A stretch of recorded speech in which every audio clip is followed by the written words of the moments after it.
নিশ্চিতে রাষ্ট্রীয় তৈরি যথেষ্ট। অত্যন্ত যুক্তিসঙ্গতের কারণে আমি এখন আমাদের বিষয়ের বিপক্ষে অবস্থান করতেছি। আজকে আমরা এটা প্রমাণ করতে যাবো যে পারিবারিক সচেতনতাই পারে শিশুরা নিশ্চিত করতে। শিশুদের প্রতি শোষণ, অপহরণ, অবহেলা, ক্ষতিকারক প্রভাব প্রতিক্রিয়া হচ্ছে শিশুরা।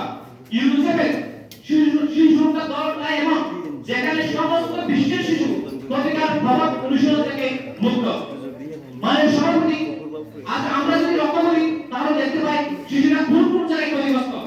ভান্তির মারা যাচ্ছে সড়ক দুর্ঘটনায় এবং দা পয়েন্ট বাংলাদেশের সবচেয়ে শিশু যৌন নির্যাতন 2/3 বেশি নিরাপদ কর্মীদের হাতে আক্রান্ত হয়।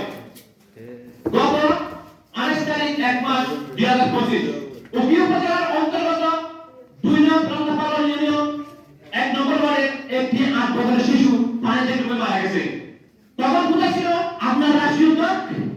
বরং পারিবারিক সচেতনতার অভাবে নিষ্পাপ শিশুকে মৃত্যুর মুখে ঠেলে রাখতে হয়েছে। এরকম আরো সচেতনতার অনেক পরিবার সচেতনতার অভাবে অনেক শিশুকে প্রতিনিয়ত মৃত্যুর মুখে ঠেলে পড়তে হচ্ছে। শিশুদের সুরক্ষা পরিবারে সম্পূর্ণভাবে বড়রা শিশুদের দায়িত্ব, যা জাতিসংঘের শিশু সংঘের অন্তর্ভুক্ত। Take the children, প্রকাশিত কপির children out of harmful industry. Who should be imperially based here.